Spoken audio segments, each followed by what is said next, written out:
Welcome to the Ysleta Independent School District's 2017 Convocation. It is a tradition in our district to honor our nation with the presentation of colors and the singing of the national anthem, as well as the Pledge of Allegiance, the Texas Pledge, and a moment of silence. At this time, we ask that you please silence your cell phones. Please stand for the presentation of colors. The colors will be presented by the Bel Air High School Color Guard. The national anthem will be performed by Riverside High School graduate Giselle Castañeda, and Edgemere Elementary School student Gabriel Wilcox will lead us in the pledges and a moment of silence.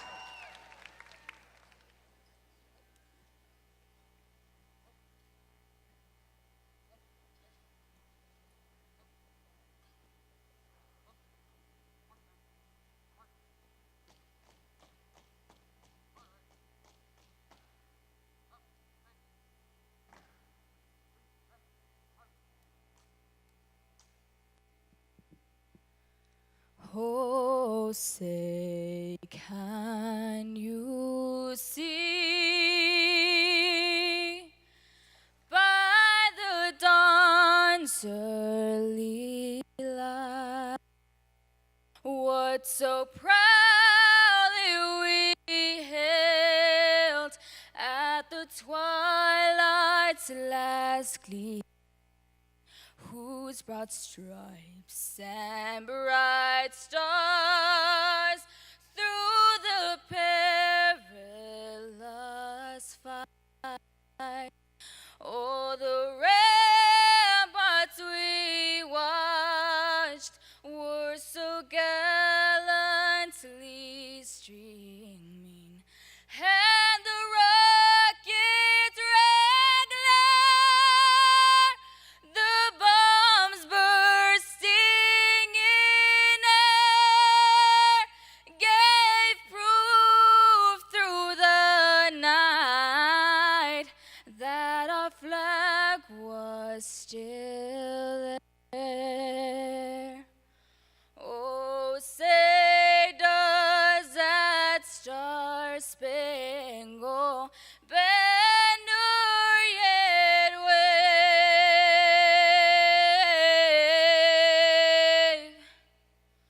o'er the land of the free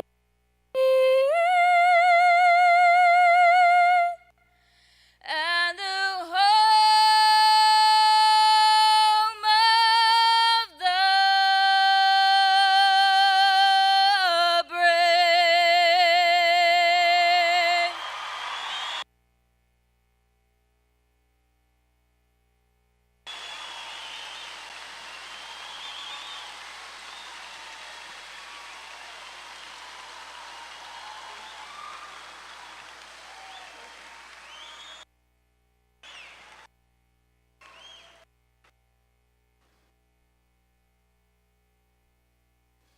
Ladies and gentlemen, please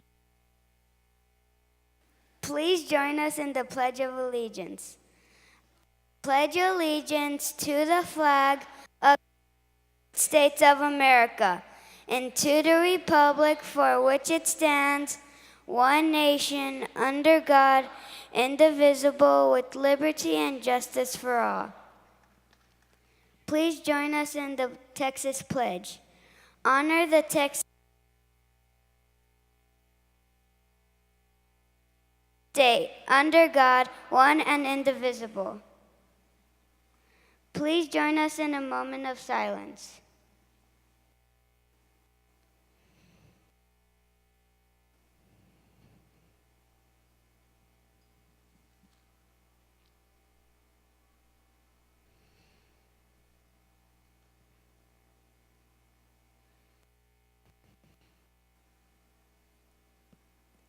Thank you. Remain standing while the color.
now, ladies and gentlemen, please welcome our Superintendent of Schools, Dr. Xavier de la Torre.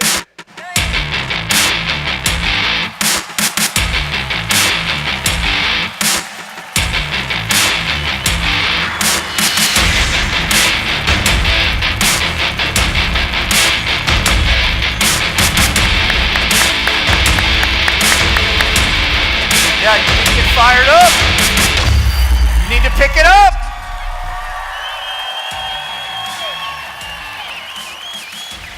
Another year, another great opportunity to make an impact on kids' lives. I want to thank all of you for, first of all, making the drive over to the west side, right? It was nostalgic. You took me back to California. I thought I was on the 405. There was so much traffic this morning. And in the back of my mind, I thought, we caused this. But that stays here. Okay, that stays here. We don't want people to know that, especially the daily commuters, to know that the reason they sat in a parking lot this morning was because the Ysleta Independent School District came to celebrate all of its accomplishments and achievements, and then set a path, articulate a journey moving forward. Before we get started, I want you to know one thing. Leadership matters.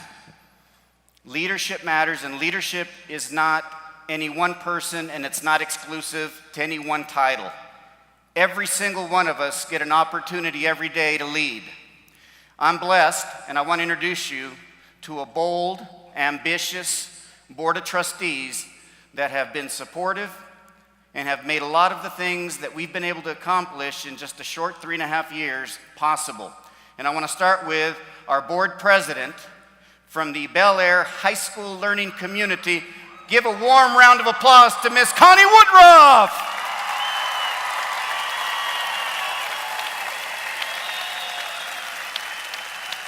Oh my God. Our vice president from the Ysleta High School Learning Community, Sotero Ramirez III. There have been 3 of those. We're lucky to get one of them. Our secretary from the Eastwood High School Learning Community. Give it up for Mike Rosales.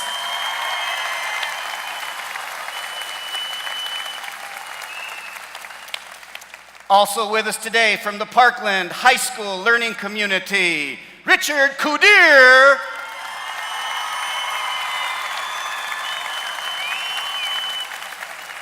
Richard is a teacher in the El Paso Independent School District. That's what I'm going to tell him, Richard. You never saw him. He's not here. From the Del Valle High School Learning Community, Miss Catherine Lucero.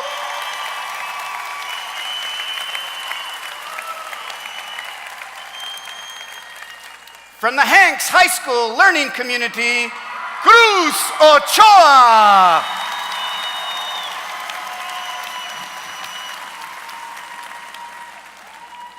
And he's not here, but the Riverside High School Learning Community in Carlos Charlie Bustillo has an amazing champion and advocate for public education. Let's give him a round of applause anyway. Charlie Bustillos. So the 7 of them make up one of the best board of trustees I've ever worked with. They're committed to being a board of trustees that is student-centered and puts students first.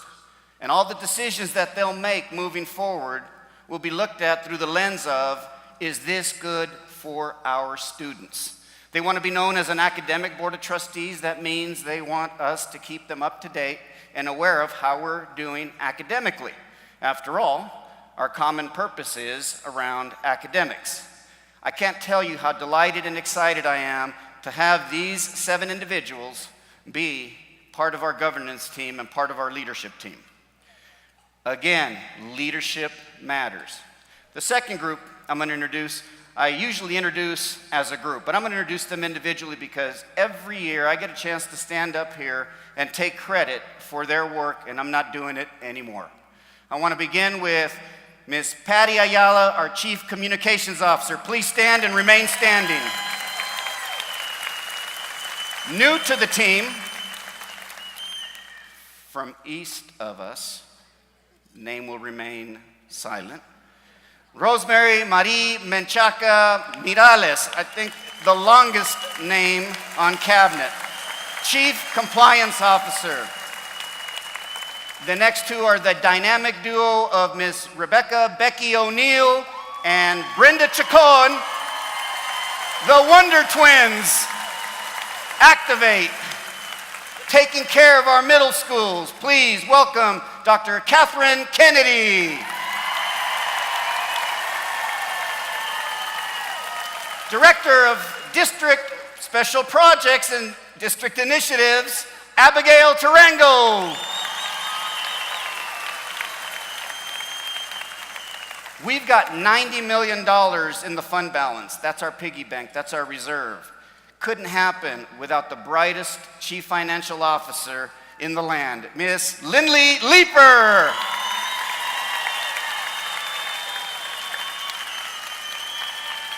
That's what I'm talking about, money. I feel like, what's that fella's name? Conor McGregor? He's got that cool walk. Y'all want to see it? I don't know how to do it. You have to be rather nimble to do that walk, I assume. We lawyered up and we got our own inside counsel, Ms. Susan Austin.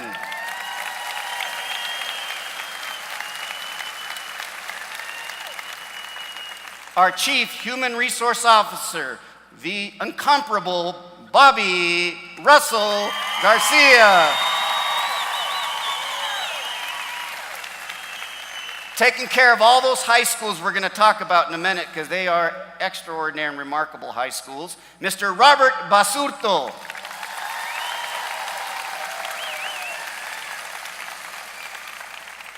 And our glue, our utility player, the guy that keeps it all together, Mr. Pat O'Neill.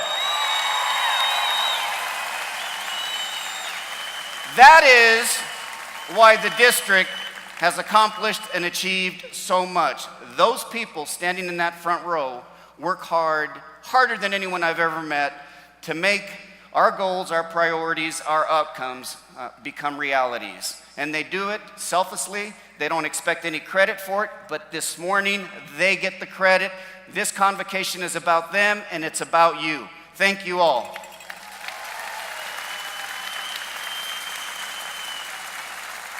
And as I've said, there's great leadership throughout the entire district. I can point to Sylvia Rendon in the Ysleta High School, Tony Acuna del Valle. Where's Charlie Garcia's crew? Where's Charlie's crew? One red, right? Principals, assistant principals, teachers, Jesse Perales, people like that get up every day and give 110% to make sure that this district is the best option for parents, and I'm convinced that it is. But we have to work hard every day. You have to work hard every day to stay on top, because we're on top. We're the standard. We're the gold standard. If you don't believe it, drive up the loop and look at that ocean of yard signs telling you how many opportunities they have along the SAC over there. Look at the billboards above Cielo Vista, at all the commercials. Harmony's talking, Ideas talking, right? Every day we get up, we have to compete because parents have options, parents have choices, and we're going to talk more about that. But before we do that, the rumor is that we've got some learning communities here who are ready to really turn the volume up. I want to interrupt instruction in the El Paso Independent School District, so we got to get loud, right? I want them to have a fire drill. Thunder, lightning.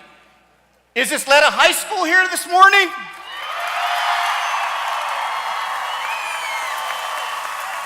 All right. We're going to get started in 1 minute. Give me 1 minute. I don't want to forget something very important. All of this would not be possible without the support of Imagine Learning, who has generously sponsored this convocation. With us, right, is their CEO, Mr. Joe Swenson. Where's Joe? Joe, stand up.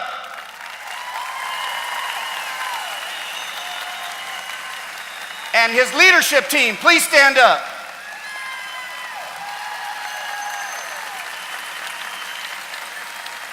$25,000. Thank you very much.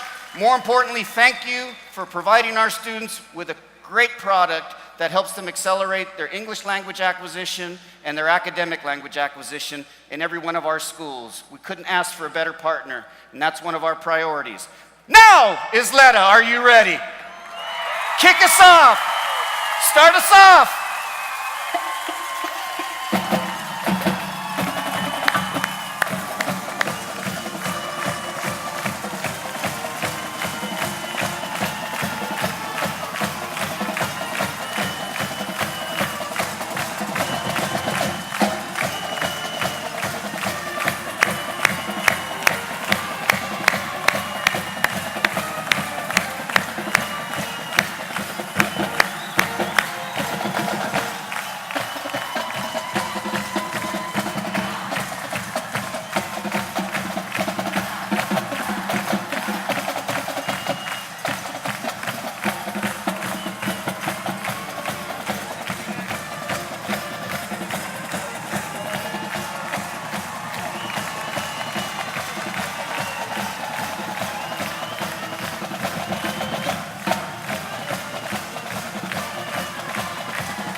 Once an Indian, once an Indian, once an Indian, Riverside.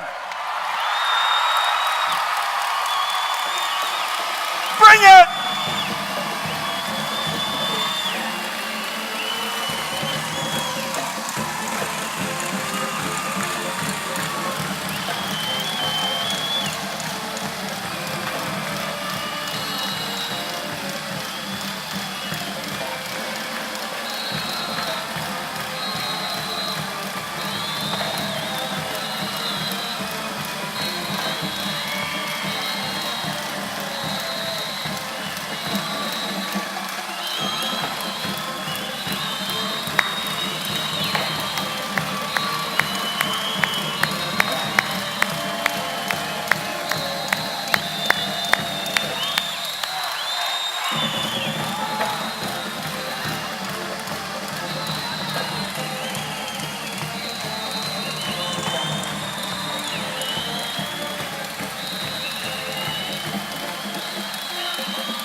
We are branded for life. Branded for life. Parkland High School Learning Community.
community.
Eastwood High School Troop Learning Community.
Del Valle High School Learning Community.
One family, one destiny.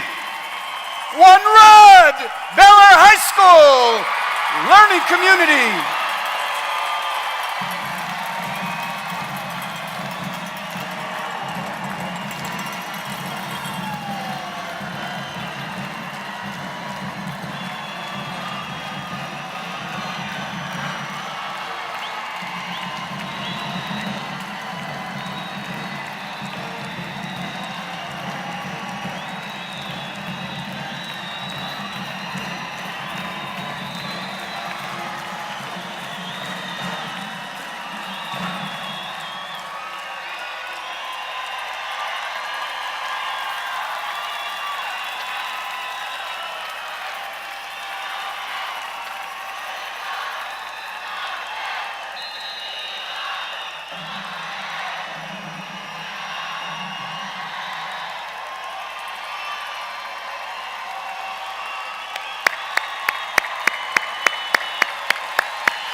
The district central office, pick it up.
Huh?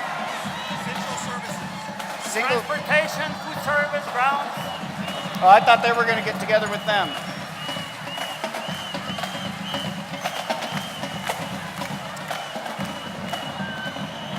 Our friends right up here do not want to be excluded. Transportation services, maintenance, all of you, finish it for us.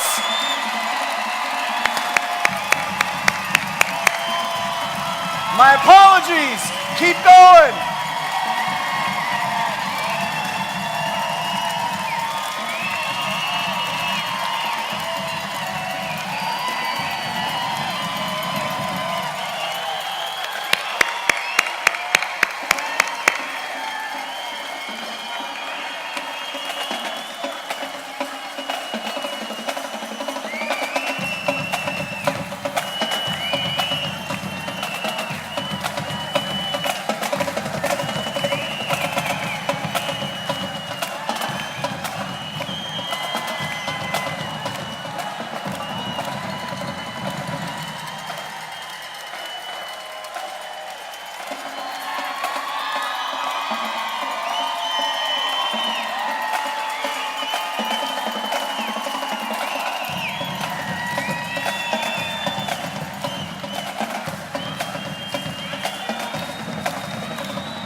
Central services. Do it again. You get to do it twice. Give them love.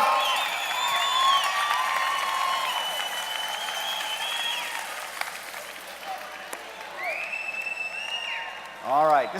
This is awesome. This is awesome. This is one of those things I'll never forget, these convocations, because it gives us an opportunity to come together. And really the purpose is to recognize and celebrate the accomplishments. And then the second half of it is to talk about what the future looks like for the 41,700 students who will attend our schools in the 17-18 school year. And you need to understand, and I can't emphasize it enough, that you are in one of the most important, if not the most important profession and industry on our planet. How we educate this generation and future generations of students will determine how we do as a country. It drives everything: our economic prosperity, social mobility, national security. An educated population is critical in a democracy. If you're not informed, if you're not educated, you may make a poor decision in an election. You may. I'm not suggesting anyone has, but I'd prefer the people that are making those decisions in a democracy be informed. And your responsibility, and I mean all 6,000 of you, I'm not talking to the teachers and the principals and the assistant principals exclusively. I'm talking to all 6,000 employees that make up the district. Now, when I say the district, you know who we're talking about, right?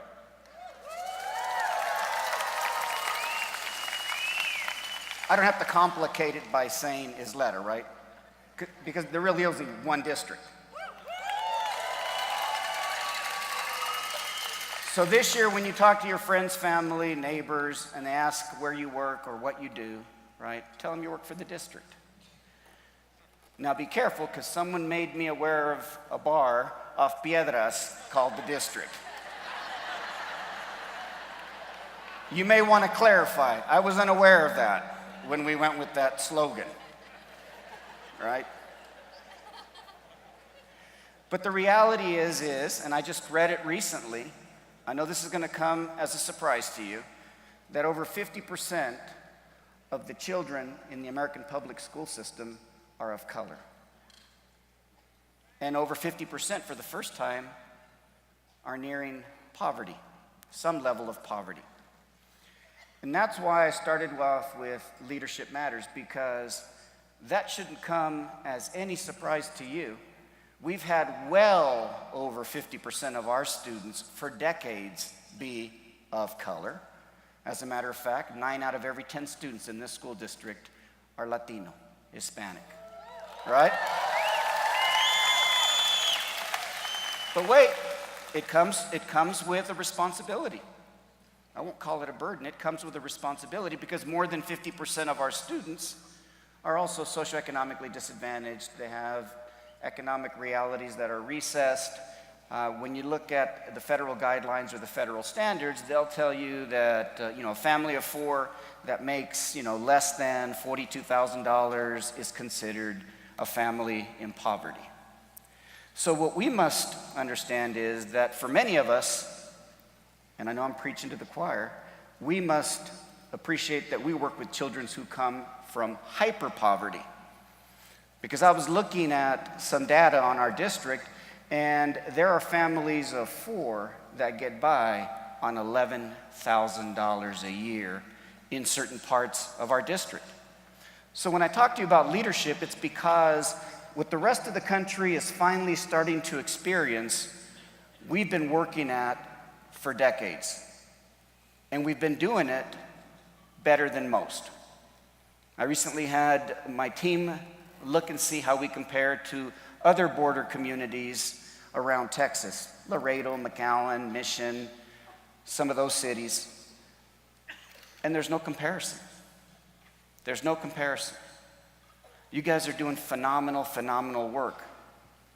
But we've got a lot of work to do, because the economy and what drives the economy, the yeast in our economic bread, is changing at an accelerated pace because of technology. right? And that's where we arrived at a conclusion a decade ago that a high school diploma would no longer suffice, that we had to do better at helping students not just graduate from high school, earn a diploma, get admitted into colleges, universities, trade schools, the military, but we had to find a way to help them earn a baccalaureate degree, preferably within a 6-year period. Because at present, in the El Paso County region, Region 19, that number's at about 17%. That means out of every 5 students we send to colleges, universities, trade schools, right, only 1 will ever earn that baccalaureate degree, right? And we need to do a better job of that. And we'll talk a little bit more about that. But in terms of our accomplishments and achievements, where do you begin? We've seen progress at every grade level, improved English language arts reading scores. We outperform the state in writing at both the 4th grade and the 7th grade. We outperformed the state and almost everyone else in this area in mathematics. We're known for our mathematics programs, right? And of course, high schools. The most distinctions in the entire county belong to high schools in the Ysleta Independent School District. Give yourself a round of applause.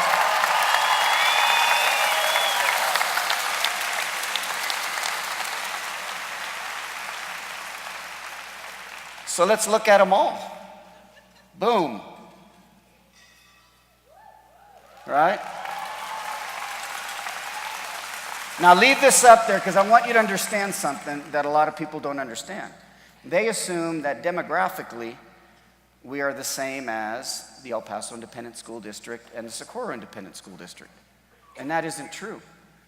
In our school district, 80%, slightly over 80% of our students are socioeconomically disadvantaged. Socorro enjoys a 70% rate. That's a 10% difference. People say 10% isn't all that much, is it? It is when you're talking about 45, 47,000 students. El Paso also enjoys about a 70% socioeconomically disadvantaged student population. Ysleta and Clint have the 80%, and it's significant. So for this to happen with students who are poor, right, is a testament to you. One might argue that you work under more challenging conditions than the neighboring school districts, but you have better outcomes. 1 in every 4 students is an English learner in this district. 1 in every 5 in Socorro, 1 in every 5 in El Paso. 14% of our students have special needs. 9% in Socorro, 11% in El Paso. So you're performing in what one might argue is a bit of a challenging environment. Now, I'm going to make this really clear. There are no excuses. Demographics, a person's zip code, their nationality, their race, none of those things really matter when it comes right down to it. We need to help all of them achieve regardless of that. Because if those conditions, if those elements are going to ultimately determine how far a student goes, then what we're accepting is that we as educators have no impact, no influence over the situation. And that's absolutely not true. You are the linchpin. You are either the game changer to the positive, or you can be the game changer to the negative and continue with this deficit model. We don't believe in deficit models, right? We're bold, we're ambitious. We believe as a district that every student has promise and potential, and that every student can be reached, and that every student can perform at a higher level, and we do that every year. In our district, we have a goal. The goal is that every 3rd grade student will be literate or at grade level by the 3rd grade. And so we've invested. We have universal pre-K. We've got instructional specialists at every one of our elementary schools. We've teamed up with Imagine Learning to make sure that neither language nor literacy is a burden, is a problem. We've got all the pieces in place. Ultimately, what will take that 70%, 72% to 80, and then 90, and then ultimately one day in the very near future 2020, 2022 to 100%, will be what the person in the four corners of the classroom does with all of those resources. Because I have a secret. I'm not keeping back any other resources I can provide. We believe, as a district, that we've provided all of the resources necessary to move the academic needle. But the most important, the most influential resource, the instrument, the vehicle that will make the biggest impact is the quality of instruction in that classroom delivered by a highly effective teacher, being mentored, coached, supported by a highly effective leader or leaders. And if your school's going in the right direction, you don't see the principal as the only leader. You should be able to quickly recognize that the principal's a leader, the assistant principals are leaders, the instructional specialists are leaders, some of the colleagues in the building are leaders, the head custodian's a leader. Leadership is available to whoever is willing to accept it. No one can do this alone. In fact, we can't do it without our parents as partners. And we'll talk about an initiative that really sounds like common sense, but that we really need to look at later because it will be a big deal for us this year. The other thing that I think is important about the way our students have performed over the last 3 years is that under the new accountability system, you get credit for approaching the standard. That's the 70% that I referred to. Then there is meeting the standard. And meeting the standard may be associated with college career readiness. But undoubtedly, when you master a standard, you're ready not only for college career, but you're likely to succeed and be that person that earns that baccalaureate degree. Let me show you how we've done at the advanced level.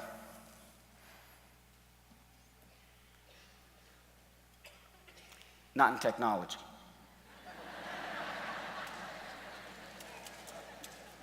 On the STAR ELC, if we can find that diagram.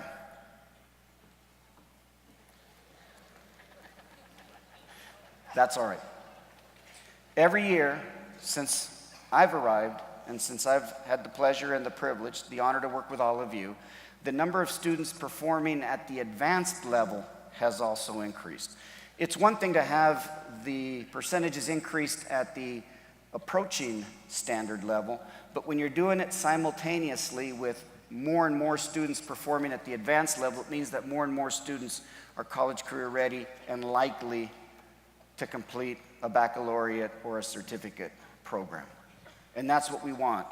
That's exactly what we want.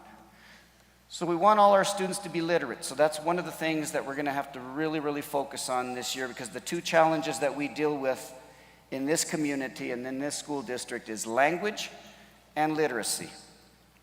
If we can crack that code, our performance will go through the roof. But it's a hard code to crack. It's hard. We get children who are non-English proficient. We get children who are limited English proficient. We get children who are non-English or Spanish proficient, right? Who've never been exposed to a formal experience, a formal education. And we have a very short period of time to make sure that they master English, that they become English proficient, but more importantly, not in conversational English, but in academic language English. The difference between a child who comes from poverty and one who comes from an affluent background, right, and enter kindergarten is that one child, the child from poverty, will have a vocabulary of about 300 words, and that child who comes from an affluent background will have mastered approximately 3,000 words. So to bridge that gap requires very intentional instruction. And we can't allow ourselves, as much as I know that most teachers, most educators are nurturers, we can't allow the hardships in their life, the burdens that we're aware of, their circumstances, their conditions, we can't allow those to be excuses for backing off. Because if there was ever a child, if there was ever a student who needed you to push them, to influence them, to compel them. It's that child. And too often what we do in our public school system, I'm not talking about here exclusively, but in communities like this, is we're so aware of what their life is like that we have a hard time making it any more difficult, making it any more challenging. So when the child is struggling with English, we sometimes prematurely revert to Spanish to spare the child from any more discomfort, from any more change, any challenge. And we do that in the kindergarten, we do it in first grade, we do it in second grade. Before you know it, the child has been educated almost exclusively in Spanish. And then at one point, the Spanish test is no longer available to that child. The state requires that child to take the exam in English, and the child has a miserable experience and begins to doubt their abilities, their intellect, their belonging in our public school system. So if I would impress anything on you that would help with our goal of 100% students being literate in the third grade, I would say is don't take your foot off the pedal. They'll do it. They will reach whatever bar you set for them with all of the right support in place, and we believe we have a lot of support available for our children. So, literacy is important. We've done an amazing job with algebra and increasing the number of students who take and pass algebra, not in high school, but in the 8th grade. We've had almost a 70% increase in those students. Well, why is that important?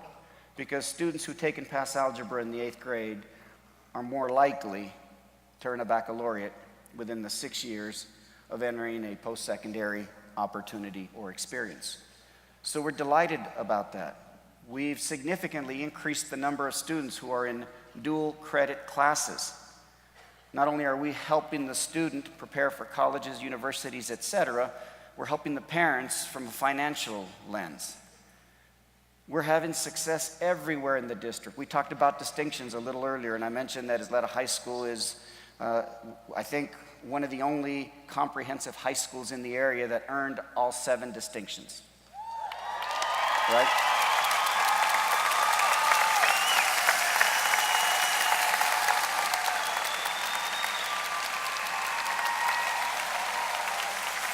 That's pretty amazing.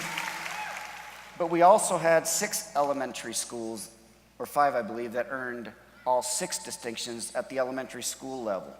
There are 6 for elementary, there are 7 for middle and high schools, and they do it by performing in these 7 areas.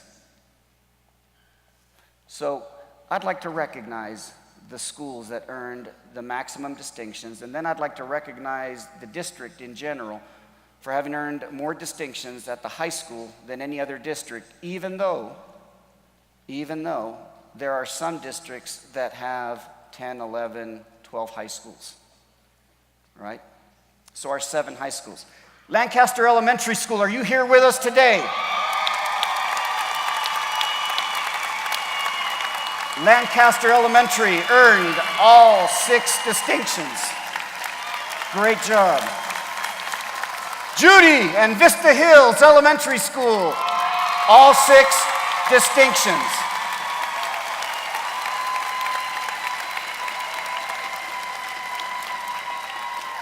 Ysleta Elementary School,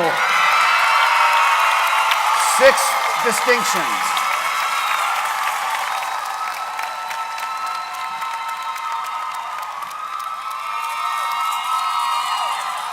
Ida and Camino Real Middle School.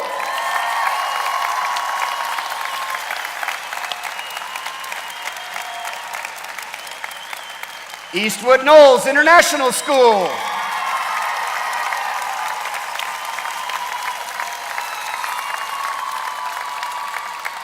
And as I've said, Ysleta High School.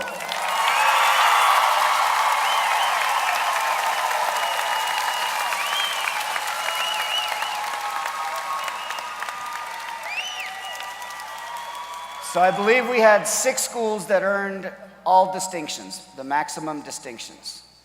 Socorro had 3, and El Paso had 6 as well, right? So we're doing good things throughout the district in terms of our academic achievement. Valle Verde Early College High School, where are you? A finalist for the National Blue Ribbon Award. They're a nominee. We hope to hear very soon.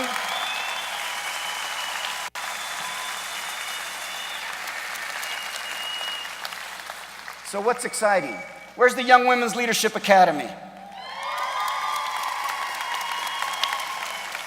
We introduced that program last year. They're off to a phenomenal start. This would be the first year that they have all 3 middle school grade levels. Their academic achievement, that performance was outstanding. They're doing terrific things. It's become one of the most popular single-gender preparatory, college preparatory opportunities in El Paso. It is so attractive. Rarely does a day go by when someone doesn't thank me for opening that school. And we are well into planning an all-male academy that will open either a year from now or 2 years from now. So when you hear that a neighboring school district is opening the first Young Women's STEAM Leadership Academy and Preparatory Institution of Knowledge and Skills, I forget the name, is incredibly long. It's not the first. Matter of fact, most things that happen in this community, and by that I mean the El Paso community, start here. They start in this district. Providing all teachers with MacBooks, digital devices, didn't start anywhere other than here. Providing students with digital devices started here. Most things that are happening in the name of reform, education reform, start here. And they start because of leadership right there, leadership here, leadership at the schools, and all of you, because you're open to it. You're okay with being innovative. You're okay with being bold and failing forward. No one grows from success. Do you understand what I'm saying? When you succeed, you don't grow. It means it's something that you've already mastered. It's something that you've already conquered.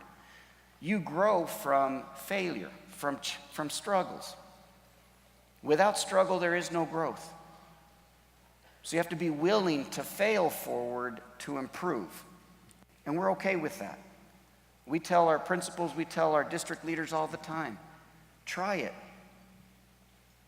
Be nimble enough, be adaptive enough to change course if something goes terribly wrong, but try it. It's easy to come back and do what we've always done. It isn't as if we haven't done it for almost 200 years. Try the new things. They don't have to guarantee success, right? Join the struggle on behalf of these kids. All right, academically doing well. We're going to open up 2 early college high schools. We're going to open up an early college high school at Parkland High School. That's going to be a great success. We're going to open up an early college high school at Ysleta High School. We're excited about that.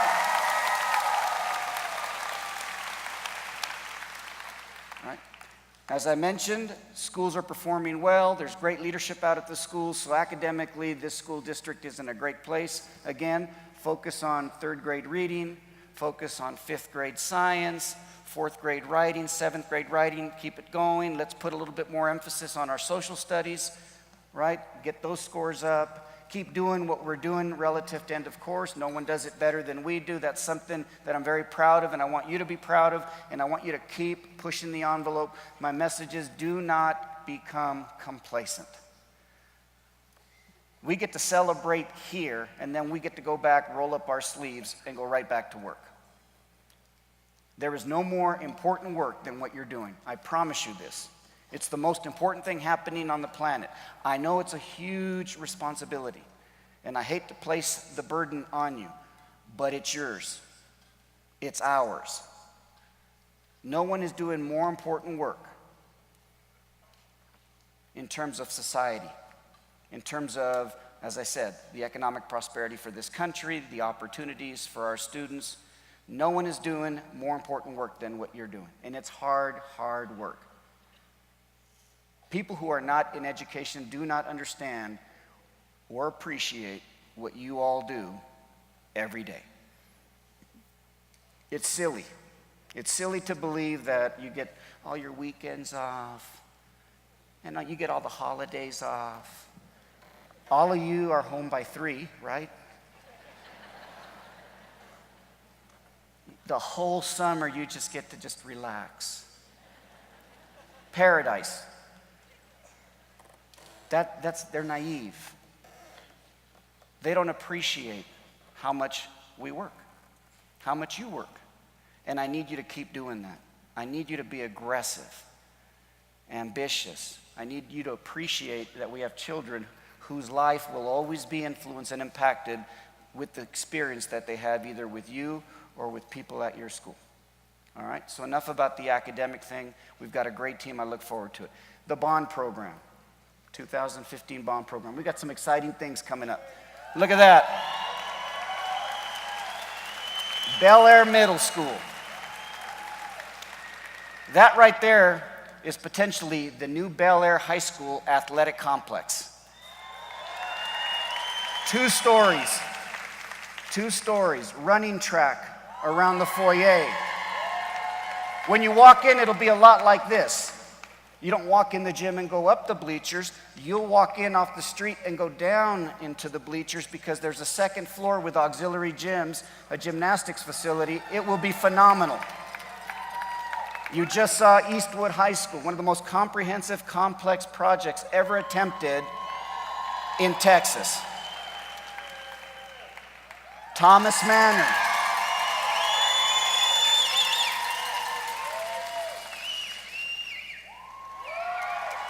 Let's look at them again. That's nice. There's that gym I told you about, 2-story. Windows overlooking the baseball field in the back. The combination school, Mission Valley Elementary School and Valley View Middle School. Eastwood, 3 stories right there. The administration building. The gym at Eastwood Knolls. Parkland Middle School, how's the new facility? Thomas Manor, beautiful facility. That'll open up next fall. Here's the bottom line. The bottom line was we went out, the board, members of cabinet, many of you convinced our community to assume a greater tax burden to help us revitalize, reinvent this school district. And they were good enough to do that. We had 2 big lucky breaks, or maybe they were strategic, I don't know. We asked for a $430.5 million bond. We passed it. We sold the first bonds in January of 2016. And we got a rate on that sale that was far lower than what we anticipated. And from the first sale, we saved our taxpayers $30 million over the life of the bond. We turned around, yes sir, we turned around and we did it again this last January and saved them another $18 million. What were we able to do just recently?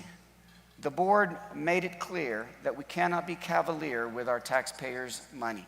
So when given an opportunity to reduce the property tax rate, they insisted that we do that. And so only taxpayers in the Ysleta Independent School District saw a 1.5 cent decrease in their property tax rate while everybody else's is going up, right?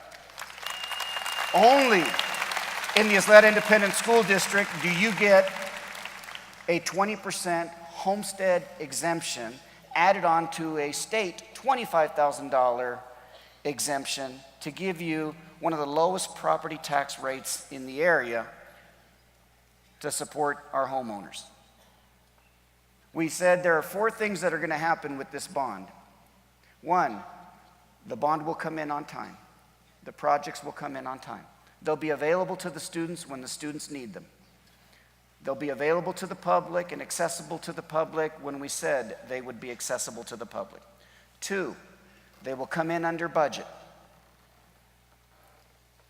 They will come in under budget. If we said that the artificial surface and athletic enhancements at our schools were going to come in at $18 million, and they came in at $14 million, that saved $4 million that can be redirected somewhere else, and that's exactly what happened in that project, and that's what's been happening with all the projects.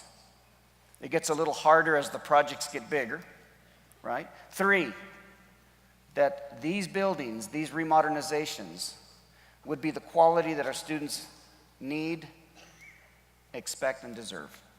And the last one, all things being equal, and I want to repeat that, all things being equal, the labor will be performed by local architects, engineers, related services, contractors and subcontractors, and we've done that. We didn't go out to Houston to hire architects, or Dallas, or Austin, or San Antonio. Rumor is some have, not us. It stays here. It stays here. After all, those are the same people that came out in support of the bond. So we're delighted, we're thrilled with the progress that we've made relative to bond 2015. And this November, by the way, will be 2 years into that bond. This is a 5-year bond, right? You'll have 6 projects open this fall. Next year will be exciting. You'll have Thomas Manor, you'll have Bel Air Middle School, you'll have a number of other projects, and little by little, we're going to reinvent this school district. We're not ever going to allow anyone to tell us that we're passé, that we're a tired, weary school district. We're going to keep being the most aggressive, ambitious, and bold school district in the area. We've got that brand of leadership. That's our leadership profile. That's what I came to El Paso for. That's what drew me to this district, because we can really make a difference here. It's not the easiest circumstances or conditions. I appreciate that. But I really, really feel both rewarded and fulfilled at what this group of people, all of you, and I've had or have gotten the privilege to enjoy over the last several years. All right, the last thing we're going to talk about is, like I said, something that you would think is common sense, but it's something that the board and I, members of the leadership team, decided we needed, I think, to address. And so we took a group of people, we went back to Florida, to the Disney Institute, right? They have a Service Excellence Institute. They are the preeminent leaders in customer service. And these folks were going back to be trained on customer service. Most people will say, well, customer service, it's pretty common, it's pretty direct. You'd be surprised. No one does it better than Disney. As a matter of fact, because we went back there, right, and it was Florida, and it was humid, I wanted you all to experience that today. Do you all feel humid and hot and sweaty in here? I didn't want you to feel like I didn't want you to experience the same thing we experienced in Florida. So we've intentionally lowered the air conditioning in the buildings so that you feel like you were there with us. Appreciate it. These people came back and they started training, because the idea is that they're going to touch everybody in the organization. And the idea is that parents and students have choice. And they typically make those decisions based on the experience that their student is having, not on the math curriculum or whether or not they like the science textbook or computers or things like that. Parents want their children and want to be part of an environment that's engaging. They want a relationship with us. And that's the thing that really was impressed upon us when we went to the Disney Institute. It's not about meeting people's expectations. Some people don't expect a whole heck of a lot from us. It's about taking an opportunity and making a commitment to exceed people's expectations in the areas that matter the most to them. If we mistreat a family, or if we have a poor relationship with a family, at best, they'll take their children and they'll move to another school in our district. And by at best, I mean at least they stay in our district. At worst, they'll leave our district and attend a school in a neighboring school district. Or they can go to a parochial school. They can go to a private school. They can go to a charter school. They can go to K-12 online. Are you familiar with that? Students can now, and they promote it every day, students can now, in the comfort of their own home, earn a high school diploma without leaving the couch. Right? It's hard to compete against Cheetos and sodas and a little laptop, right? But that is the new landscape in American public ed opportunities. And so we felt that if we can provide a better experience, right? If we can exceed parents' expectations, if we can train all of our employees to not go the extra mile, but just go the extra inch, that would have a far better impact and a far stronger impact on where people decide to send their children to school. When you provide parents with a great experience, even parents that decide to move to one of those beautiful new homes being built off East Lake or being built off of Zaragoza out by Pebble Hills, there are parents, most parents, if their child is having a great experience at your school, they will drive that child back to that school rather than enroll them in a new school. And that's the truth. We have 41,700 students. 5,000 of those students don't even live in our attendance area. They come to us every day. So if we can increase and improve our customer service, if we can become service excellence ambassadors, every one of us, if we can provide parents and their children with the atmosphere they need, then we need to make a long-term commitment to that. And I say long-term because what I'm talking about is a change in behavior. And we as adults, we've really worked hard for many, many years to behave the way we behave. It would take a lot for me to behave differently, right? But I should when it comes to this. And so it's not going to happen overnight. And we appreciate that. What we want you to think about is the bell curve, the norm reference bell curve. That's where we are. We're no worse than anybody. We're no better than anybody right now. Right? I really want to impress that upon you. We're not doing this because we're bad at customer service. We're just not any different or any more remarkable or unusual than anybody else in this business. Most parents have come to expect what they expect from their school and their school district. I really believe that if we can move that bell curve, because there will always be those that their disposition just wasn't wired for customer service. You know what I'm talking about, right? You're thinking back to the office, back to the school. Oh my God, that person will never go for this. Then you've got those that we hear about all the time to the far right, where parents are calling us, they're sending letters in. What an amazing person this lady is. She's always smiling. She's just a joy to be around. And then most of us live somewhere in the middle. What I want to do is I want to move that entire bell curve slightly to the right this year, and then a little more to the right the following year, and try to get that bell curve to move to the right until it becomes part of our culture, part of who we are, part of our environment, our climate. I want people to start talking about it, not tomorrow. Nobody's going to walk in any one of your schools and say, my God, today's experience was so amazing that I think I'm going to talk to all of my friends and see if they'll enroll their children in this school district. It'll happen over time. But what I want you to know is it's not the flavor of the day. We're going to keep at it, keep at it, keep at it until we provide that kind of an environment for all of our parents.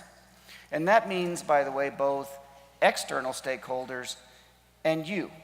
You're the internal stakeholders. How we treat our client, our customer, the student, the parent, the community member is incredibly important. How we treat one another is just as important. How we communicate with one another, right? There will be an emphasis on that, and training will continue. This training will touch every employee. There will be some employees who will ignore it the first time, the second time, the 10th time, and we're not going to give up on them. We're going to keep working with them to really just improve a little bit, right? Put yourself out there a little bit more. Exceed expectations, right? Families don't leave schools. They leave people. They leave people, okay? And there are 4 quality standards that make up this Service Excellence Initiative. And the first is the most important to every parent. Guess what that is? Safety. The first quality standard, the first initiative, the priority is the safety and security of all students. And when I say safety, by the way, I don't limit it to physical safety. I want emotional and intellectual safety in our schools as well. I want to address issues surrounding the epidemic of bullying, and I want to be responsive to the increase in adolescent suicide. I want us to re-engage with the child. They are not the sum total of their test scores. They are people, right? And we have to engage with them and develop relationships with them as people and get to know about them in order to prevent them.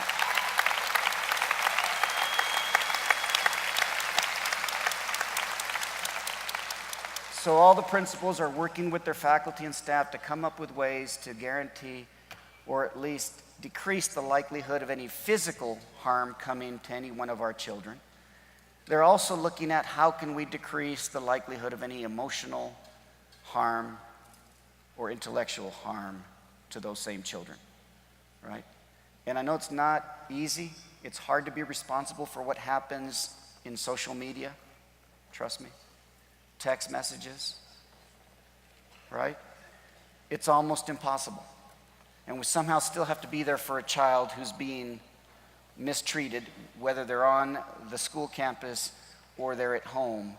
We have to be there for them. So safety's the first one. We've also, working with Ms. Priest and others, Dr. Kennedy, will introduce a new program called Random Acts of Kindness. Are they here?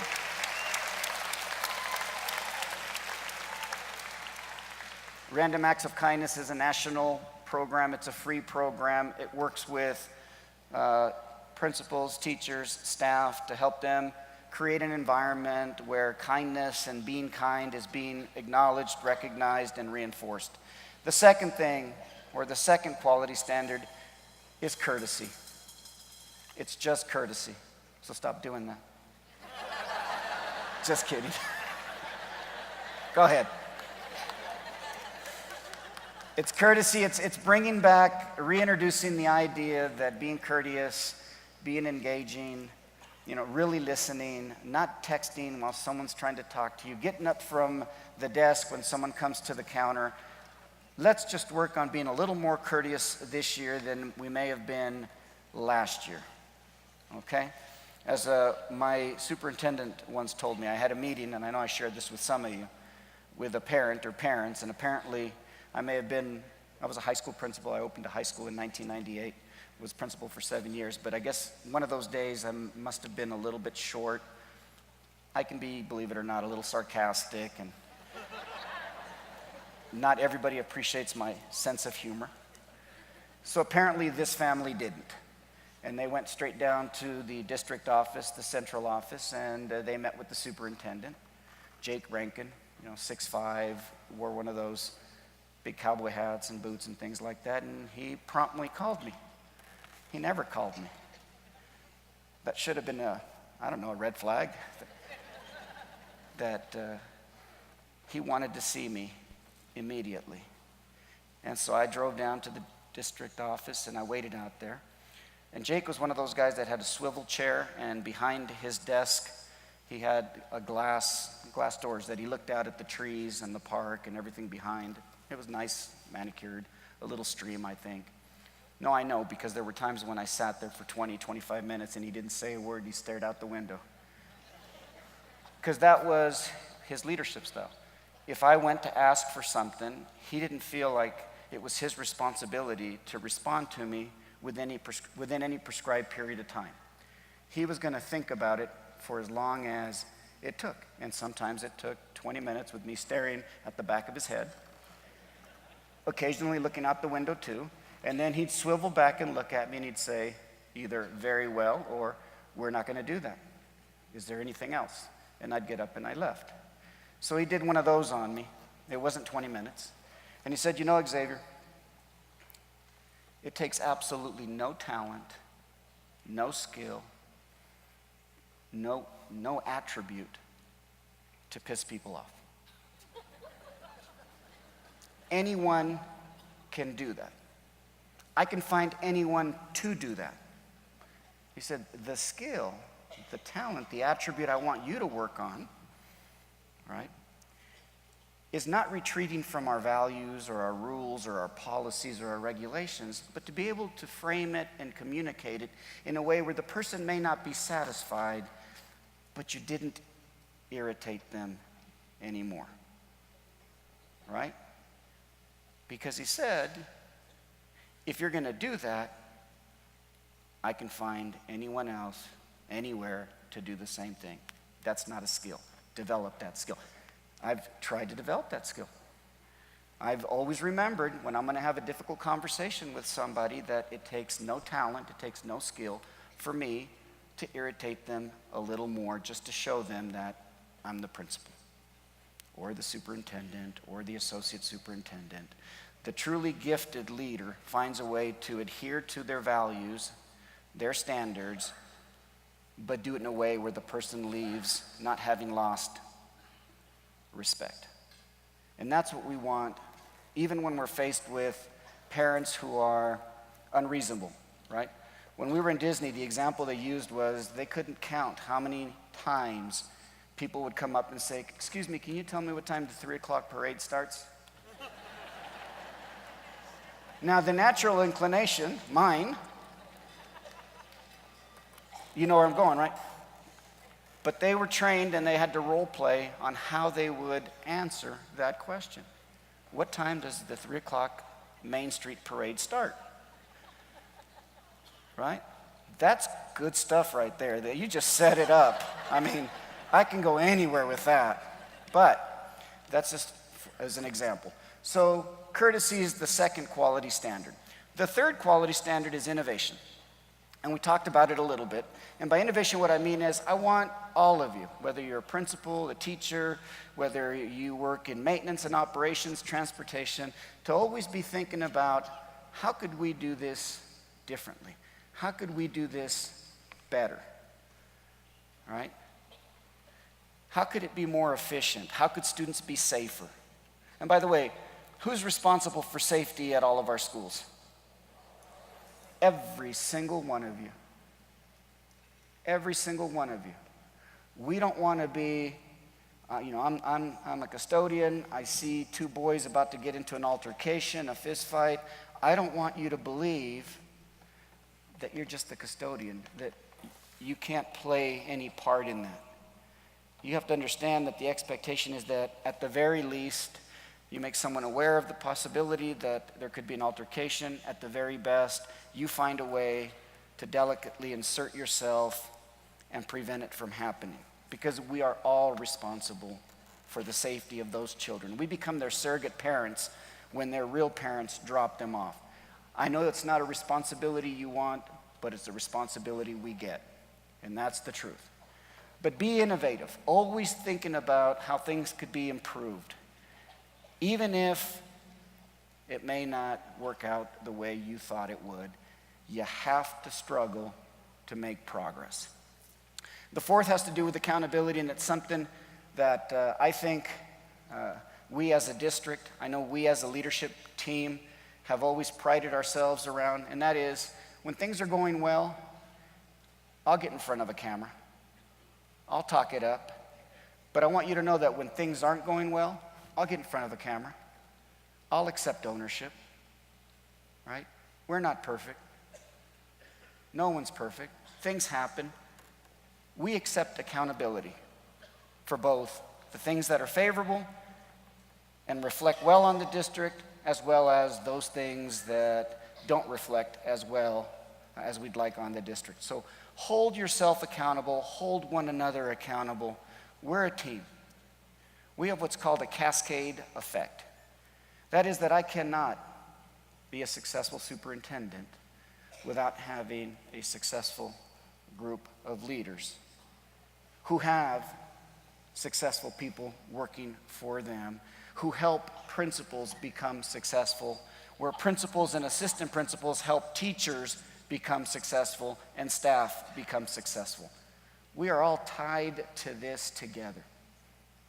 And I believe we're in the best position to make the biggest impact on children in El Paso County for certain, statewide, possibly. Why? Because again, everybody's panicking. More than 50% of the kids are of color now across the United States. More than 50% of them are poor. Hell, that's been true here for decades. We've got a running head start on everybody. And we've made progress. And we'll keep making progress. Right? Take an opportunity to lead. The last thing, what kind of product are we trying to put out there? Because again, it's not all about testing. It's about the entire student. It's about our visual and performing art programs. They're phenomenal. You got a taste of it. That little girl that sang, I've never heard the national anthem sang as well as it was just sang this morning. She's a Riverside High School alumni, right? And there are tons of kids like her. That may have been the best I've ever heard the Pledge of Allegiance too, by the way. That was amazing. So here's the kind of product we want. There's an interview. It's happening at the University of Texas in Austin. It's on the 3rd floor, and it's a high-paying position, and the person doing the interview asks the following question. How tall is the spire in this building? Right? It's the tower, I think. I don't know what they call it at UT Austin. It's the big tower. How tall is this? And the guy goes, oh, that's easy. That's easy. I once thought about being an architect, and so I made it a point to memorize all of the spires of the most prominent university buildings across the country. It's 160 feet tall, top to bottom. Good answer. The correct answer. Next fella comes in, and the interview's going along just the way the first one was going along. And the gentleman asks that candidate, that applicant, how tall is the spire in this building? And he kind of looked at him like, I don't know. Can you give me 5 minutes? He said, okay. He runs down 3 floors. He goes outside. He finds the shadow and puts his own shadow next to it. He knows how tall he is, right? He uses the proportionality of his shadow compared to the spire's shadow, and he runs back inside. He says, I can't be exact, but I would say that it's anywhere between 150, 160 feet. Who would you hire? Right? That's the kind of kid we need in the future, not the one that recall, remember, regurgitate. You want the one that can communicate, collaborate, think critically, right?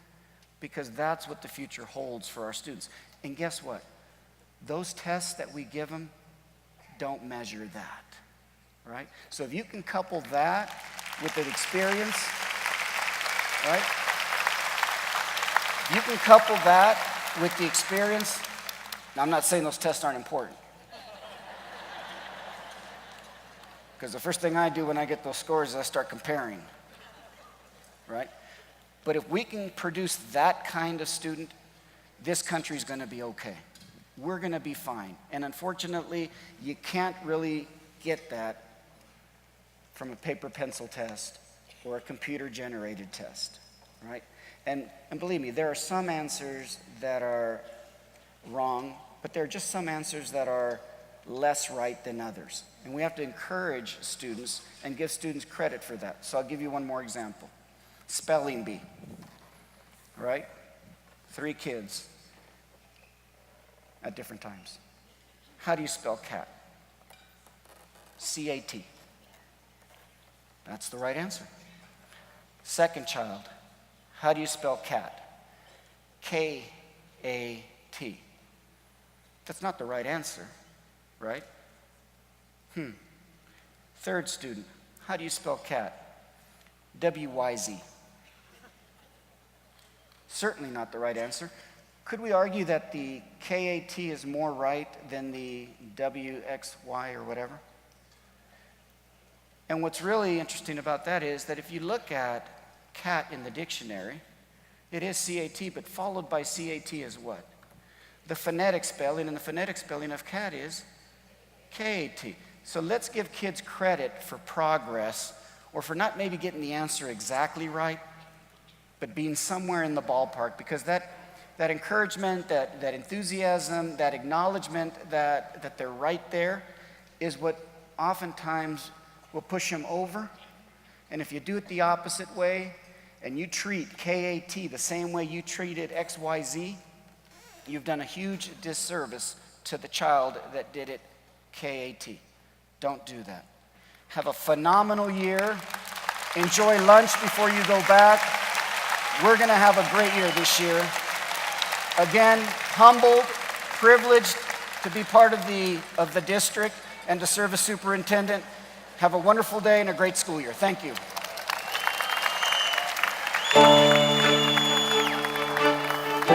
This is the year I start kinder. This is the year I start middle school. This is the year I'm a freshman, and this is the year I learn to drive. This is the year I get to use a Chromebook. This is the year I start teaching at the district. This is the year I become a great reader. This is the year we help young people believe in themselves and redefine what's possible. This is the year we change the world. This is the year. This is the year that I will help my students reach for the impossible. This year, I get to play volleyball. This is the year I go to pre-K. This is the year I'm a freshman, and this is the year I beat the odds. This is the year we're seniors. Wow, it's so unreal. This is the year. We're graduating. This is the year. This is the year we change lives. This is the year for Parkland Early College High School. This is the year that I start pre-K. This is the year.